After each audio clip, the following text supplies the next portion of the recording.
Welcome to Harbinger's flagship interactive webinar, Power Hour. Select the right speaker for audio output. Test your speaker from audio settings. If necessary, join the webinar using your phone. Use the Q&A panel to share your questions. This webinar is being recorded. Attendees will receive the recording. Let's tune in. Hello everyone, I hope you are doing well. My name is Vikalp. I'm the moderator for today's exciting event. I'll firstly like to thank you all for taking time out to attend this power-packed webinar on AI in digital learning, a session hosted by Harbinger. For those of you who are joining us for the first time, I'd like to inform you that Power Hour is a series of interactive roundtable discussion hosted by Harbinger where industry stalwarts share their experience and insights on a particular topic. The topic for today's discussion is AI in digital learning, strategic insights and practical implementation. As we all know, today AI is playing a transformative role in L&D space, this learning and development space, enhancing how organizations train, upskill, and support the employee's journey in an ever-evolving professional landscape.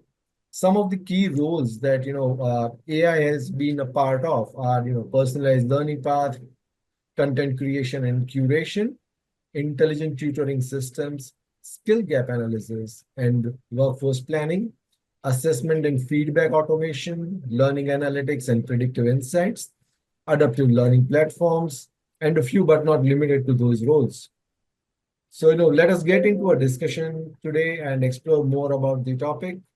And with that, I'd like to introduce our host for today's roundtable. He's Shrikant Patatil. He's president and the CTO at Harbinger Group. And Shrikant comes in with 25 years of experience in product innovation, emerging tech strategy, and is working on building future of work and learning at Harbinger. Welcome, Shrikant. Stage is all yours. Hey, thank you, Vikalp, and hello, everyone. Thanks for taking the time for coming here for this webinar.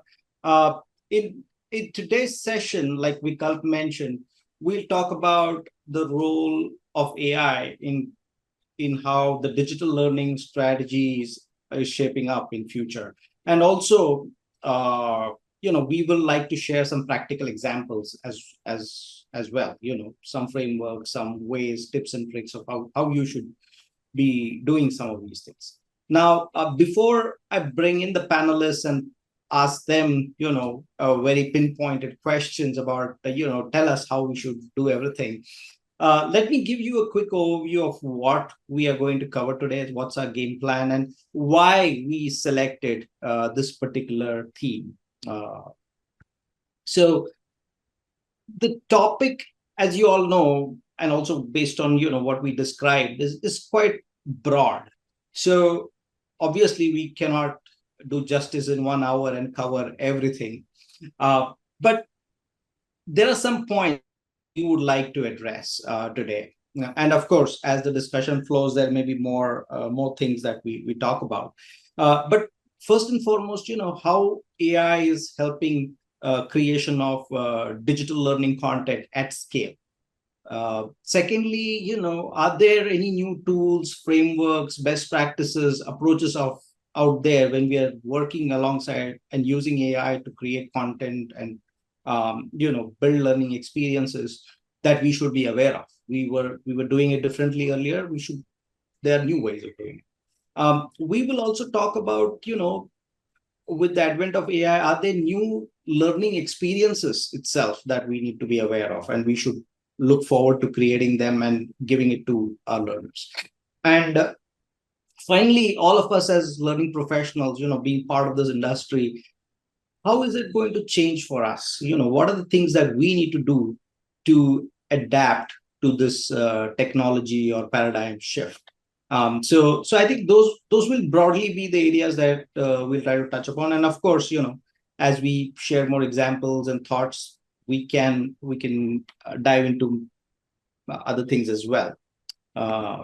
So So just to introduce, and go a little deeper, if you have been following what's happening out there, not just in the e-learning industry, but overall, we take it marketing, retail, finance, with the advent of AI over the last 3 years, there have been so many efficiency stories. Like every story out there, every second or third story is about, how efficient things have become because of AI. And one such data point, we gathered from Synthesia, which is quite widely used in the e-learning content production, is that they believe that training video production with use of AI tools is kind of increased by about 62%. So that's a huge claim. If you could do something in 10 hours, you can probably do it in under 4 hours. So that's pretty huge. So with that kind of data being put out there, I'm sure everybody is waking up and saying that, okay, how can I do this? However, we also know that the learning community or the training community is very creative. So about 3 or 4 weeks back, I was at a panel discussion, and we were talking about, how do we make the creative people, change, right? How do we make sure that they look at AI positively? So one of the gentlemen, I think he was from Upgrad, he was senior leader there. He said that he had been trying to tell his team to adopt AI for a year without any success. And they would do it in the labs, they would do a little bit, but never really, used it in a production phase, say that it never works. So he got fed up, and he said that, he called the creative guy and said that, okay, now let me tell you something. So let me ask you a question, rather. So he said that, let's assume that, this is a pencil. Okay. So you have this pencil, I have this pencil, and let's say the third person that has this pencil is, let's say, Leonardo da Vinci. And let's say we all create a painting. Who do you think will create a good painting? So he said, yeah, of course, Leonardo, then me, and then you, probably in that order. So he said, yeah, correct. Now assume that we all have Photoshops and all of us know how to do Photoshop. Who do you think will create a better image? So he said, Leonardo, then me, then you, right? So he said, and same three people are there, who would be most creative? So the answer is the same. It doesn't change. If the proficiency of using that tool is same, then it is going to be, the creative person is going to be as creative. So what he was trying to communicate to everybody is that if you sometimes give some examples of that kind, rather than use a stick method that you have to do it, the creative people don't make the shift. Now, this probably motivated them, and in the future 6 months, he observed that there were a lot of projects that were that there were attempts to use AI, and that's getting better over a period. I'm sure they have gained efficiencies and also creative stuff. So I thought I'll share that with you because it was a very telling example of how to motivate teams to adopt to new things and change. Moving further, I think what we did was, sorry for that. What we did was also, so our problem is not like, we just have a pencil or a Photoshop to learn and then, we'll be all set. If you look at the whole e-learning content creation world, and not to talk about the delivery side as well, but there are so many prospects and so many aspects involved in when it comes to create. The complexity of tools and the choices have only multiplied with the advent of AI. So if earlier we were looking at 10 or 15 tools, now we are looking at in each category about 20, 25 tools or even more. So this is not even a comprehensive list. So for example, if you're using AI for content generation, do you use ChatGPT and a RAG to do that? Or whether you privately host your content, whether you're doing image and audio, whether it'll be coming better in Synthesia or whether it is in Firefly, you don't know. So it depends from what you're trying to produce and create. So obviously, the choices are huge, the problem is complex, and we have to transition fast. So that's the reason we picked this topic, and we thought that it'll be good to ask these questions to our panelists, and also share what understand what their experiences are, what advice they have, so that our journey can become a little bit more simpler or easier at the end of this webinar. So on that note, let me bring in our panelists, starting with Josh. Josh Cavalier, founder of joshcavalier.ai. Josh, welcome to this panel discussion. Josh is a pioneering leader in the L&D space, and he has over 30 years of experience here. And he's been following and talking about AI over the last 3 to 5 years. That's what I believe, and he's kind of become an expert in that area. So, Josh, if you can kind of introduce yourself a little Sure. bit in more detail and tell us why you're interested in this topic, that'll be great. Yeah, so I'm an education technologist. I have been in learning development for 30 years. Got my start back in the 1990s, or as I like to call it, the 1900s, with CD-ROM based technology. The internet came along. I formed a company where I was founder and CEO called Lodestone, became one of the top Adobe authorized training providers in the United States. In that role, I would go into L&D departments and spin up tech. So I would mostly content development tools, but also LMS, LXP implementations. Then decided to jump back into corporate. So we'll call that the COVID years. And I was working for a $5 billion supply chain company, but also on the AI advisory board for that company. But then decided to go back out on my own in May of 2023. And since then, I have been speaking, doing webinars, workshops, consulting around the implementation of AI in the L&D function. So I'm staying very busy these days. Great. Thanks, Josh. Yeah, and I know you probably going from event to event and conference to conference. So, thanks for taking time. And I'm sure, as we get into the discussion, you will have a lot of insights for us to share and tips. Let me also welcome our second panelist, Umesh Kanade. Umesh is the VP of Capability Development at Harbinger Group. Welcome, Umesh. If you can share, briefly your introduction, and also tell us what you're busy with currently and what excites you about this particular topic. Sure. Thank you, Shrikant. Thank you for having me here. I've been with Harbinger for about 25 years now, and primarily focusing on the AI practice at Harbinger through the Center of Excellence function, which also is into building multiple accelerators through automation opportunities across both tech and the content services aspect. I'm pretty much excited because the whole topic revolves around AI, and having worked with very the content heavy environments with digital publishers, I've experienced the whole the pain areas of all the manual processes involved, the whole review iteration, the localization efforts and cost, and so many complexities involved in the process.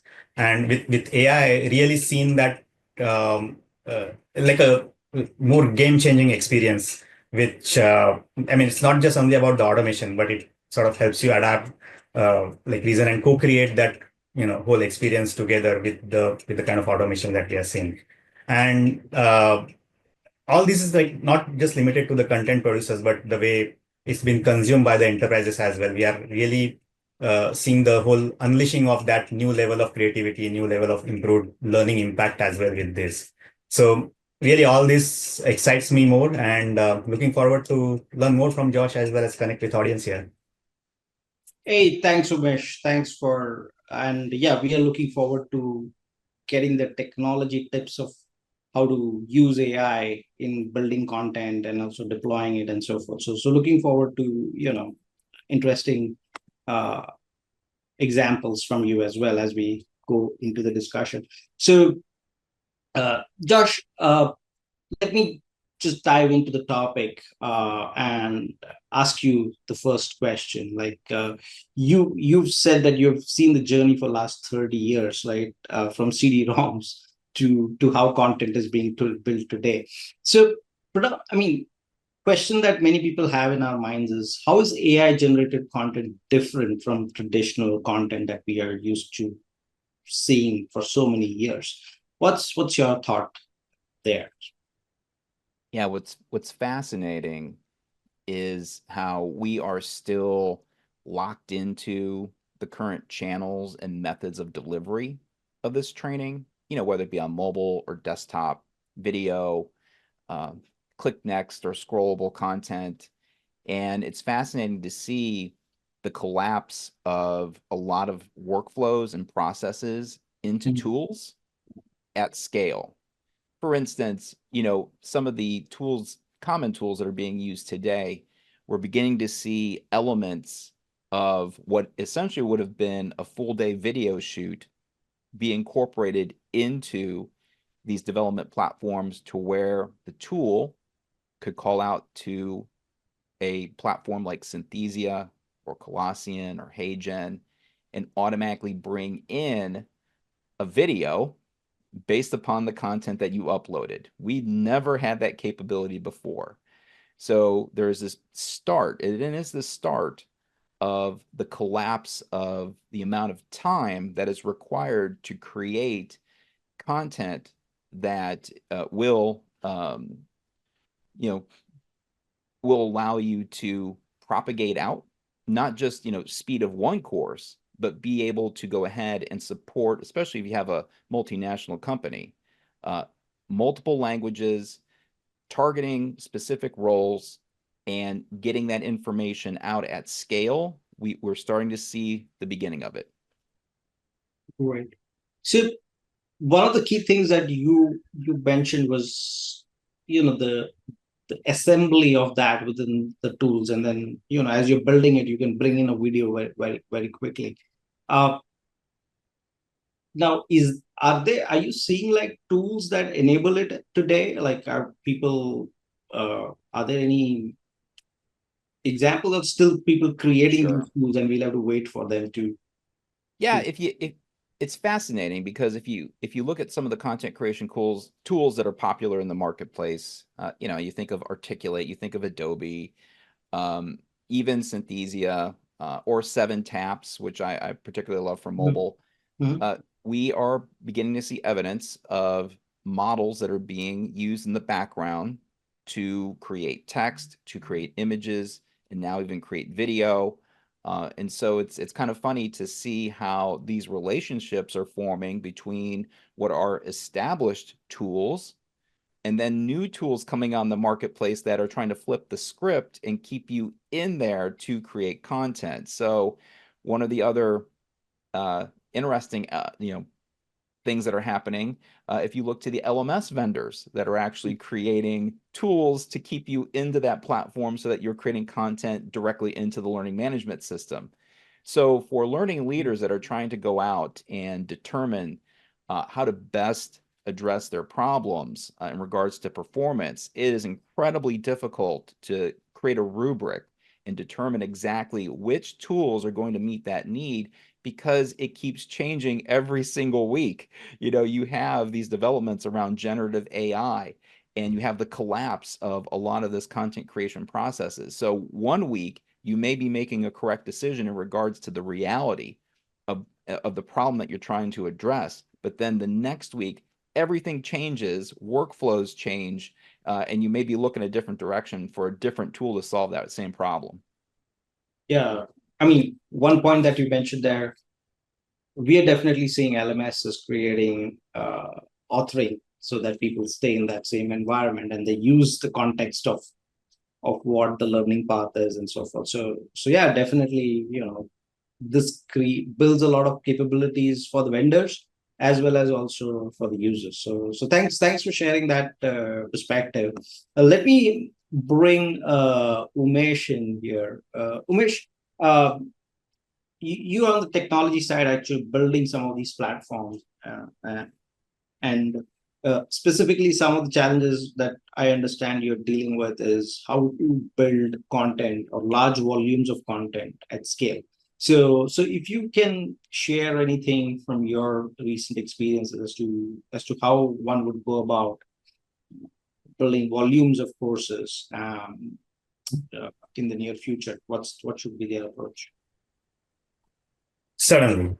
Right. I mean, for organizations which are producing, let's say, like thousands of content pieces across maybe formats and languages and roles, right? The scalability is like really a mission critical thing, right?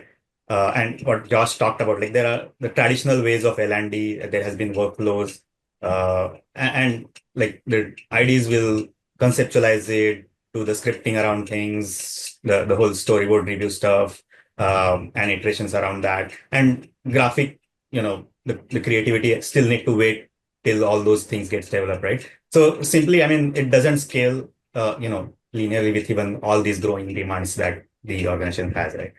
So with an AI powered workflow, I would say it really gives that like more creative options in terms of how do you plan this full production process. Because I mean, right from the beginning of how the foundation is started with, let's say, what's the how to get that accurate raw reference content, or what maybe an SME is preparing some of these based on their research, right? So that there may be some legacy knowledge base as well, right? So getting something out of it to prepare a very instructional sound sort of a content, there is a whole lot of effort and in terms of time that it takes, right? And that's essentially where AI starts coming in. It can help you discover that, tag it, segment it, summarize it, repurpose it, kind of content that you are really targeting. And all this you are doing it at really at scale with multiple sort of a format processing and pre-processing on top of that. And once you have that content, AI helps you analyze that as well. I mean, if you where to map it to, what kind of learner profiles, what kind of duration that you are targeting, what kind of modalities that you are envisioning, maybe the what complexity levels this will be delivered at. So preparing that very targeted outcomes, essentially AI helps you in preparing that analysis and getting that content aligned to that. And so in your workflow, I think the whole central part of that process is the outline and the storyboarding piece, right? And if this is where the it needs to be very well crafted with the right prompts to the AI models, and the AI model needs to have really a right complete context of that, whatever the reference materials that you have been preparing for. And it's important that IDs and SMEs have that complete flexibility to alter at every granular level as well. What are segments of content that you may be processing through? And that kind of a tooling should support. I mean, there could be now these agentic approaches are also there. So many things happening behind the scene, and it is creatively doing it, reviewing it, correcting it as well for you. But do you really have that control and visibility of what to change at at a very shortest time with that intervention that you're looking for? So AI helps you do this at regular checks of whatever tone, accuracy, instruction that you are defining for that process. And of course, and once you have this core, you definitely need a media or graphic that needs to go along with that content. And in this workflow, you want to embed that right choices of AI image models. Maybe if it's a video clip generation as well, or any of these sources, but definitely get much creativity and productivity for the graphic designers with this tool. But when you are talking about the scale and efficiency, that process needs to be really well embedded in the workflow. Otherwise, it's a back and forth, getting into multiple options, choose right sort of things which are really good visual impact based on what's the developer notes or visualization notes which are done at the storyboard stage, right? So now with this core, you also want to enable, maybe there could be a need for assessments, maybe for the pre or post evaluations. So that's where essentially AI helps you get multiple forms of as well as more multiple complexity levels as well in that assessment as well.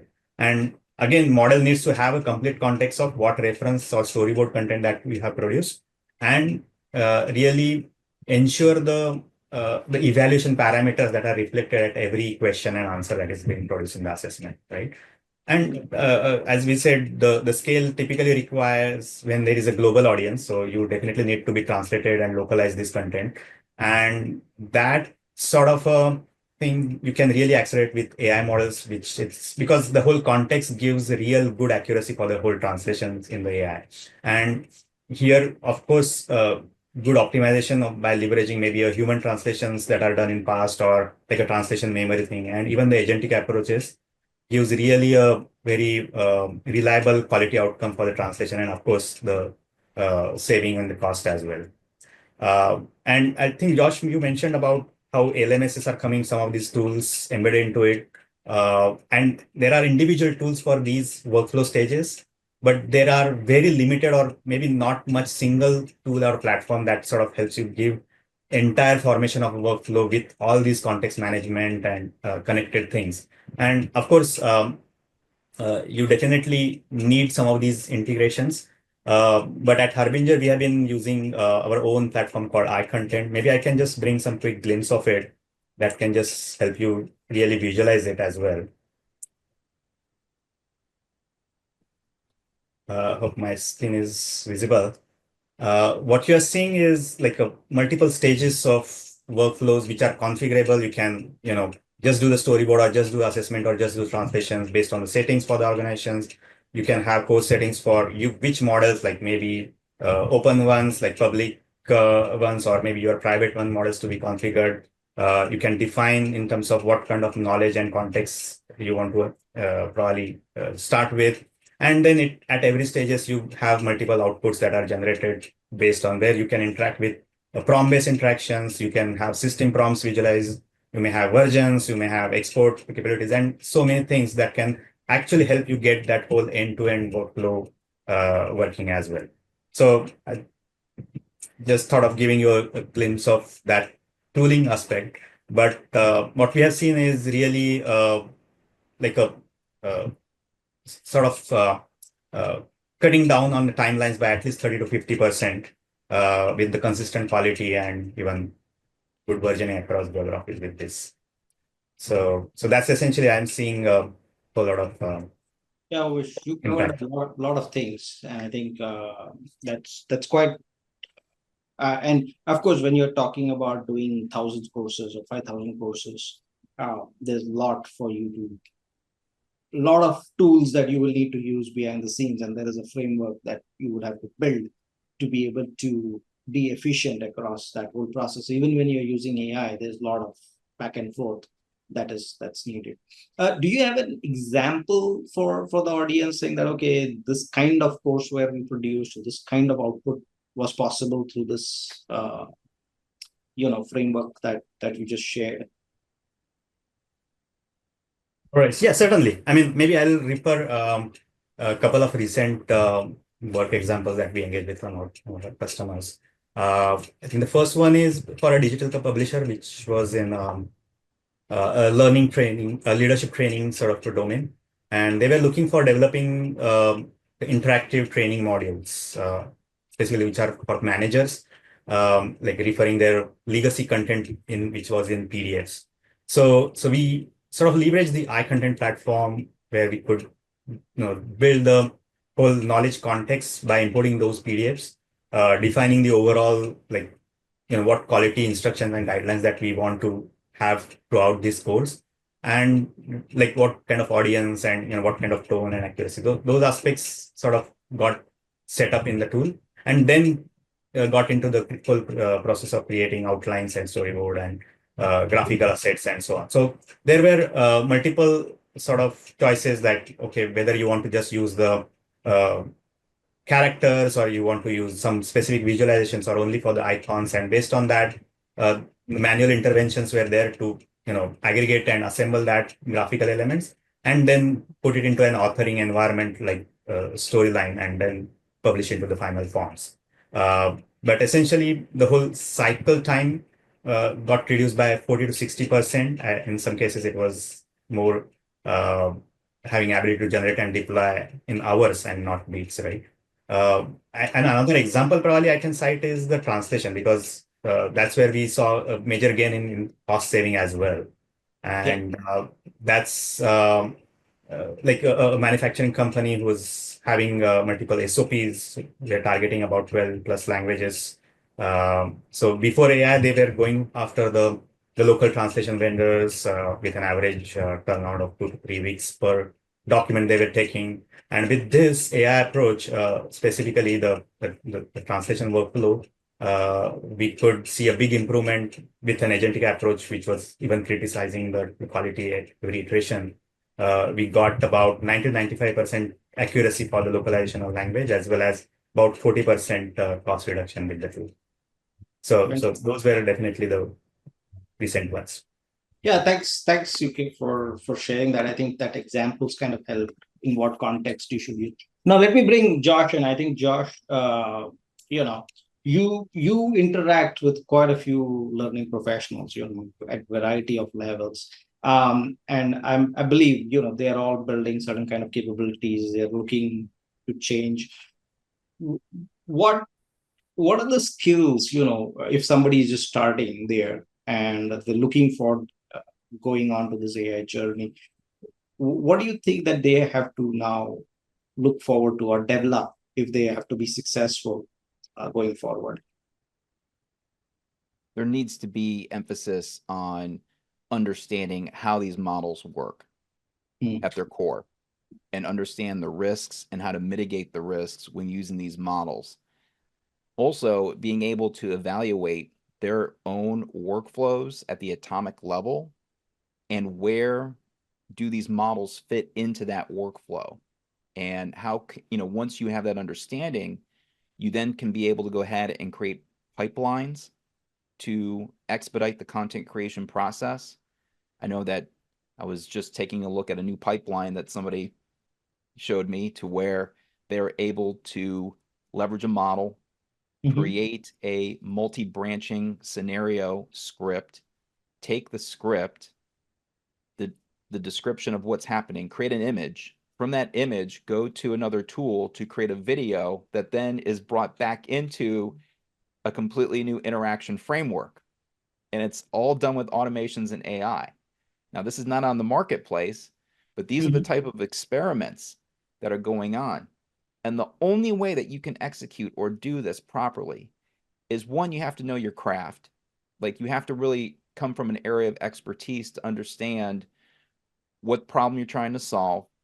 And then you lean into AI literacy, you lean into how these models work, and then understand how do you accelerate those frameworks and those workflows within the tool set that you have. And I think that's probably one of the most difficult aspects of today's current reality, is that for many learning development professionals, they can only work with the tools that they have currently in-house, and they don't have the ability to work with make.com, Zapier, to build automations. They don't have tools initially to create agents or to bring in agentic work, or to build even a custom framework with vibe programming or anything like that. So we have this kind of weird dichotomy in the marketplace, to where maybe the 1 or 2% of learning functions are getting after it. They're giving their professionals tools to take advantage of these capabilities, but for the most part, everyone is currently working with the tools that they have. Yeah. Also, some of the challenges is many of them have not even mastered the tools that are there in the past. Very true. So and if these tools are embedding AI in it, so it's getting even more complex as to, okay, how is this now going to work? And so to that point, how much in depth the AI you need to know? Is it just the prompt engineering, or you need to know how these, like you described, this pipeline, right? How to create this pipeline? Is that a tech thing, and the subject matter doesn't matter there? But it seems like you're saying that you need to understand a little bit more than just prompts. Well, yeah, of course. And for any learning professional, you are only going to be able to create the quality of output based upon your overall knowledge of the industry. Like, if you don't know adult learning principles, and learning science, well, you might as well go look at something else to do because, it all starts there. It doesn't matter what kind of tools you have, right? And so it keeps building from there. I have seen individuals who are extremely talented and proficient in multiple skill sets create amazing experiences with AI, but it's unique unto them. Like you have to keep building upon your skill set to understand how to build an interaction properly. If you don't know how to build a scenario-based training properly, it doesn't matter if you have AI or not, right? Yeah. Because let's say, for instance, that you do have a tool that can create that content. As a professional, can you evaluate that content for effectiveness, right? And so I think that's the challenge, is that today we may be getting tools that can produce the content or produce the workflow, but as a professional, do you have the expertise to evaluate that output for efficiency? So, yeah, since you bring up that point, another thing that's kind of interesting for all of us is the whole creativity element, right? Because the more tooling that we use, the more AI that we use, always the question is like, oh, we like to create interactions, we like to think about new. Now AI is suggesting this thing. How do we do that? How do we keep the creativity with us? Is that a problem or a question that you get asked quite often, saying that, okay, if we do use AI, whether the creativity element and how we do things will go down, or will it improve? So what's your take on that? If you look at it as an automation, it's not going to improve. If you look at it as an augmentation of a human and a professional, yes, it will improve. And I believe that's how we have to frame it, is Okay. that, you take your own personal creativity and you multiply it when using AI, as opposed to just going in and letting the tool do the work. An example would be one of these tools to where you can automatically generate a song, like suno.com or udio.com. In the hands of a novice or somebody who doesn't even know how to play an instrument or do music, it's absolutely amazing what you can do. But in the hands of a professional, to where they can go in and create parts of music that they may and eventually use professionally, they're taking it to the whole new level, right? Because they already have that foundation. They understand music, they understand music theory and the creation of content in that format. Same thing with learning content. We can take novice or individuals to have us produce content that may be somewhat effective in regards to knowledge transfer, skill transfer, behavior change, but it will take the professional that truly does understand learning science and adult learning principles and media creation and effectiveness of media to understand that when we bring these composite experiences together, will it be effective? Are we truly, moving the needle? And those professionals that can both, marry their expertise currently and then the power of generative AI together, they're going to show up extremely well going forward. Yeah, that I think that those points make a lot of sense. The whole augmentation versus automation. So if you think you're going to get it's going to augment, then you're going to be even more creative. If you think it's going to automate stuff and then you're going to stop there, then of course the creativity will be impacted. So I think that's a great point and a good great takeaway for the listeners to how to see AI as a augmenting capability thing, and all the core concepts that you mentioned, that is not going away. You still need to know all of that if you want to create those unique experiences using AI. Now the AI tools, earlier there were other tools, so that makes sense. So let me dive into some of the new modalities now. I mean, as we are most of us over the last 10-15 years, the video based content has been the most popular form of learning, digital learning. If there was 1,000 hours, maybe 99% would be video based content, and then there would be 1% or 10% of some other forms, which were very costly or difficult to maintain and sustain and so forth. So in the future, if you look at next 3 to 5 years, with AI, are you seeing like possibilities of new learning modalities? And any examples, any take on this whole area, if you have, it'll be glad to hear your thoughts on that. Do we have another hour? So Yeah, we have right. about 10, 12 minutes, but yeah. It is. So if I had to boil it down, Mhm. we are on the edge of being able to create learning experiences at scale that eclipse what you could do with the static or even interactive video.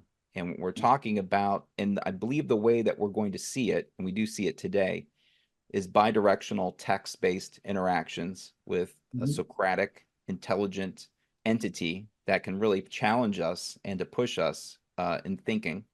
But that eventually is going to evolve into bidirectional audio. That will evolve to bidirectional video, to where if you have guardrails on that interaction and then the model is trained properly, you are going to be able to meet your learner exactly where they are at in the context they want to go ahead and have that experience. And we are going to have this whole new ability to leverage media in a way that humans can interact with it, that truly is going to transform the way that we think about learning and the way that we think about being able to tee somebody up for not necessarily an AI experience, but a human to human experience. One of the more interesting developments over the last probably 3 to 6 months that I've had is being able to go ahead and create an AI based experience that's bidirectional, but the AI recognizes when the person that they are training or the learning experience, when they should connect to a human, and when there should be mentoring and coaching and 360 feedback and peer-to-peer feedback. That is the catalyst. And it's not so much that this AI can go in and replicate those situations for us, because we have to maintain the fabric of the tribal knowledge within organizations between the expert and the novice. And so having these well-known activation points of scheduling a one-on-one meeting with a mentor or a leader for 15 minutes, and it automatically goes to your calendar, that supports what you just experienced with an AI experience, that is a multiplier. And for organizations that understand that and can figure that out, they are going to eclipse what is currently available for institutions that only think that this is an AI play. It's not an AI play. It's a human and AI play.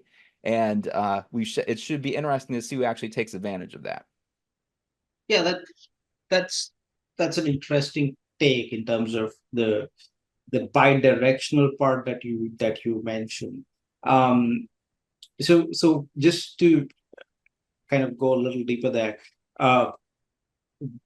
when you say bi-directional thing is happening, that's mean is the content also being created or given at runtime? Like it's not like already in traditional courses, it's like it's a standard path, right? You go from step to step. But when there's bi-directional stuff, that means content is creating or you're building something on the fly. Is that what you Exactly. Okay. The only the caveat there is that you have to have it from a source of truth, right?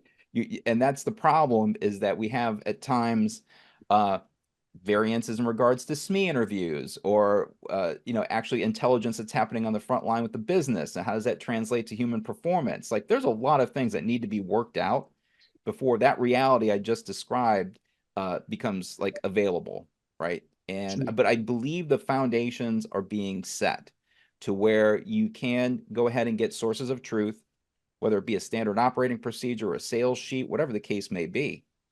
And then for, let's say, a frontline salesperson who has to come in on a Monday and show up different, they're going to get served a coaching session with a virtual coach on this new product. And they're going to go back and forth with customer objections and maybe even simulate that specific customer. And then when they walk in front of that customer, they are ready to go. That's the beauty of it, right? Is to be able to go ahead and create these performance-based interactions at the velocity of business. And we've never been able to do it before. When I got started with like teller training back in the 90s, the training wouldn't come out until 8 months after after the problem was identified. We now have the opportunity to work higher up in the business. See, that's the beautiful thing about our profession. We have always aspired to move higher up into the business, to get a seat at the table. Now is our time. This is it. And I truly do believe that the human performance function is going to elevate ourselves into the business as long as we do it right. And so we have a lot of conversations to have with our peers, with thought leaders in this industry on how that shows up. But everything that we need is sitting before us. Yeah, true. I think that elevation of the human performance, taking it to the business, also, the speed at which you can deliver is rapidly changing, and I'm sure that creates infinite possibilities in how people perform their work. So yeah, thanks for sharing that. Umesh, I just quickly, if you have any examples for us to share before we kind of. Sure. Absolutely. I think what Josh talked about, the whole bidirectional, both voice and video, definitely that's the future coming up. But, we have already done something work in terms of the voice, specifically interaction. And of course, we had the Alexa as a medium in terms of those interactions, as a AI model behind the scene for a very large fast food chain, planning to get an AI coach for some of the safety, hygiene, compliances, as well as assistant for getting some of the recipe help during while their sort of staff is preparing for handling customer desk and so on, right? So there we have seen the whole AI bringing the whole natural spoken answers and interactions for all these learning contents, which are dynamically generated based on the queries, and that's essentially where you have even the descriptive evaluations of what kind of queries were there, what kind of feedback needs to be given, and what kind of compliance readiness you want to probably see that. And of course, we have probably seen much more implemented for the overall AI coach sort of modalities, where you are looking for these right feedback and evaluation for not just the specific training skills, but the overall soft skills evaluations as well along with that. And this whole dynamism is being enabled through like a very adaptive micro learning sort of a delivery of content, which is again AI having its role in terms of how to get a very precise targeted segments of information based on the queries that are being asked. Great. Yeah, I kind of, when you're cooking and stuff like that, you cannot go to a computer screen to learn something. Exactly. So Alexa is probably, and if it can understand your query and respond and train you on the spot, there are certain contexts where suddenly, on the job learning can be enabled with the right AI. And like Josh also mentioned, as long as you have the data right, you can assemble and deliver, confidently. If you don't have the data and the processes correct, then of course, there will be challenges. So thank you, for sharing those exciting examples and, perspectives. So since we are getting towards the end, I'll quickly summarize as to what we covered during today. I think we covered a ton of stuff, but essentially, I think embedding AI tools into the whole content creation process, and doing it with a lot of thought, understanding the whole pipeline, and how to use things. If you know your craft well, then you can really reap the benefits of leveraging AI. And also we kind of heard that if you are building things at scale, you need to develop your own workflow or tooling in some shape or form as you assemble all of this. You cannot use some of them in isolation. If you use them, probably you'll be able to produce a course or an image or a video, but if you probably have to think through the entire process as to how you go about assembling your e-learning content and creating that experience. And of course, there are new modalities that are coming up. So obviously, that's going to be interesting for learning professionals to learn how AI can be used to build these experiences and media interactions and so forth, which were not possible earlier. And overall, it's if you look at Josh's comment also, it's about, if you want to be creative, you can be creative. If all you need to think about AI is as an augmentation and not so much from an automation standpoint. So I think those were interesting thoughts and interesting inputs. I'm sure you have taken away, like me, some interesting points from this conversation. On that note, let me hand it over to Vikal to walk us through the final part of the webinar. Over to you, Vikal. Thank you. Hey, thank you, Shrikant. What an interesting session. I mean, it had me glued on my seat. A very fresh perspective of how AI is being used and it's going to be used. Okay, so before we move on to questions posted by our attendees, I would like to share with our viewers that Harbinger is a global technology company that builds products and solutions that transform the way people learn and work. For 30 plus years, we have been innovating alongside organizations that are in the people business, serving the human resources, e-learning, digital publishing, education, and high-tech sectors. As a trusted AI consulting engineer partner, Harbinger helps businesses evolve from conventional processes to AI-driven, future-ready business workflows, ensuring AI adoption drives measurable business value. And now I'll take up a few questions that we have received from our viewers. First question is for Josh. Josh, the question is how to ensure future content ecosystems aren't recycled AI-generated content without original thought or experience. It's interesting. There's some research coming out about how as these models get larger, they're beginning to hallucinate more. Right? You think from an engineering standpoint, there would be less degradation, but we keep coming back to human in the loop.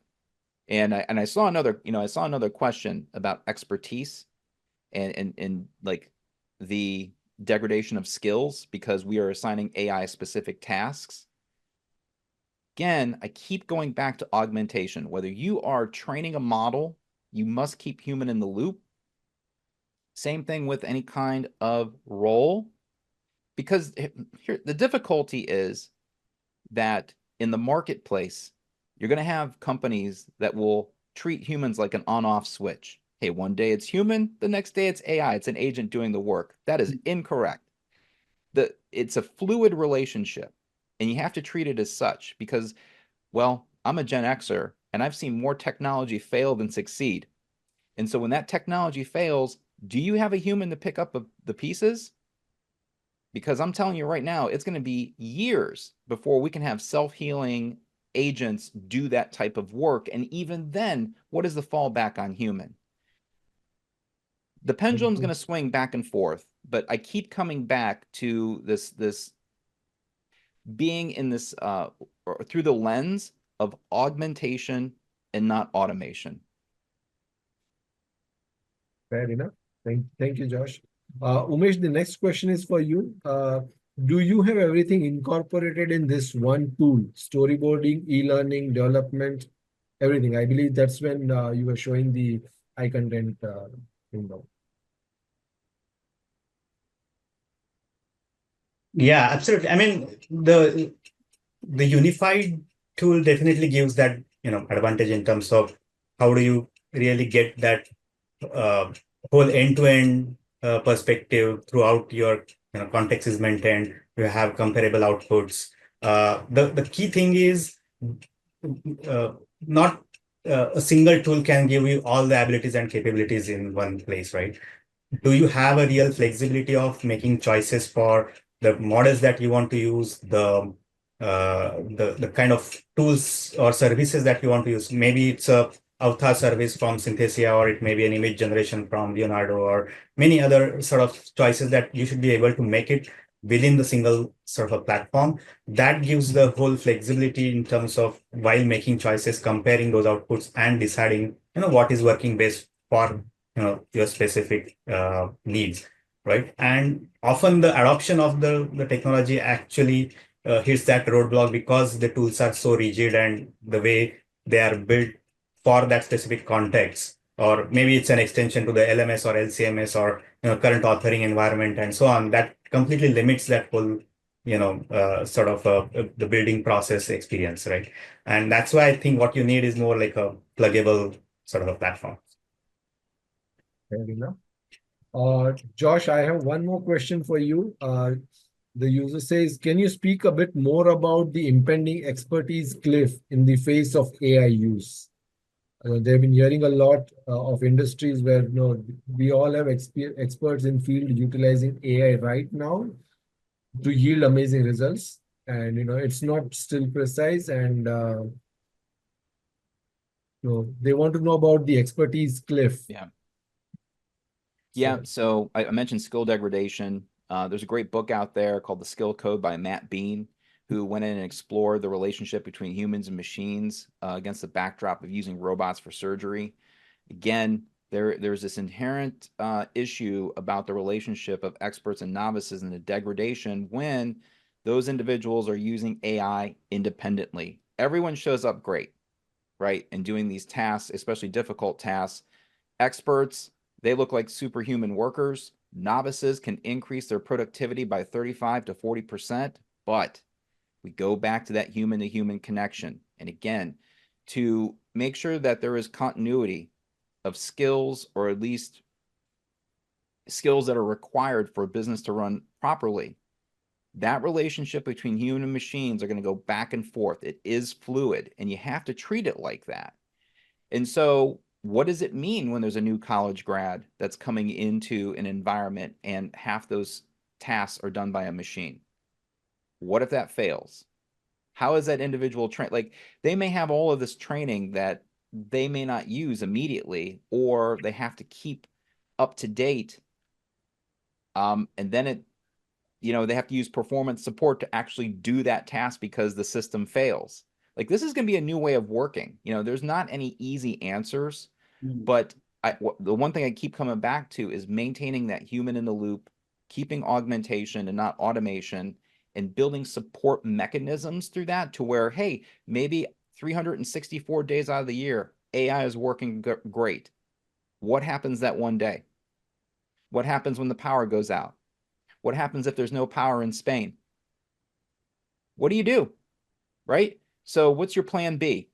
And I think the plan B is human. That sounds perfect. That's a great point. Hey, I have a last question, and Shrikant, please take a dig at it if you feel like. So, what data or early wins can help convince leadership to support AI initiatives in content creation? So that's the last question. So, any one of you who feels like contributing to this one, please go ahead. Yeah, mostly what I feel right now is the board and the leadership is pushing for AI usage. However, if there are organizations which are very cautious about it and individuals want to move along this, you need to show, and in such cases, probably there's a lot of risk associated with it in terms of, whether their data is going out to the LLM, and therefore, there's probably the technology people and the con people need to figure out ways of how to protect and ensure that the data will be protected, even if they use AI and AI tools. So there are mechanisms out there. And if you do those experiments right and showcase it to the leadership, I'm sure they'll get convinced that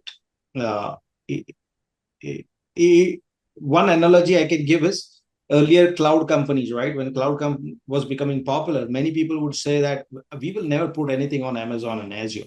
I mean, and today you see that there's nobody who's left in the world who's not using some sort of public cloud. So I think that phase will change, and we will AI in some aspect of the business will have to be used, and I'm sure leadership in most organizations is convinced, in some probably they will get convinced.